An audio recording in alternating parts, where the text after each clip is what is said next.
Connecting Supabase with Antigravity is actually very simple, and in this video I will show you exactly how to do that. If you find this video helpful, please do not forget to like and subscribe. Now the first thing I'd like you to do is log into Supabase. Now once you're on the Supabase, I want you to go to the far right where you see the icon that says account settings. You click on it and then we go to account. Now on the account, on the left side of the side panel, we want to click on access tokens, and here we want to generate a new token. Now, once we generate the token, we're going to give the token a name. Let's say Antigravity. Now, on the Antigravity, we're going to go to expires and never, because you always want to keep that connection with your IDE. And you click on generate token. Now, it's very important that you do not share this token with anybody. You can see my token because when I'm done with this video, I'm going to delete the token, but do not share your token with anybody. Now, we're going to go back to Antigravity IDE.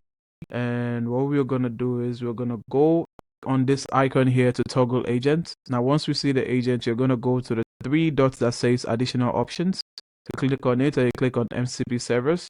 On the MCP servers, you're going to search for Supabase, and once you get Supabase, you're going to click on it and you're going to click on install. So as you can see here, we're getting an unauthorized error here.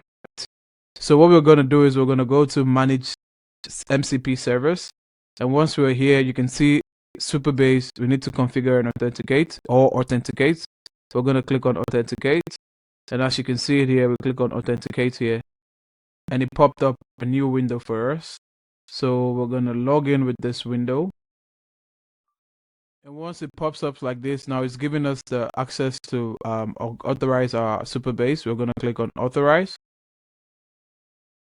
And after reconnecting Supabase with my Antigravity IDE using the same email, it connected automatically. So that's how to connect Supabase with Antigravity. If you do find this video helpful, please do not forget to like and subscribe. And I'll see you in the next one.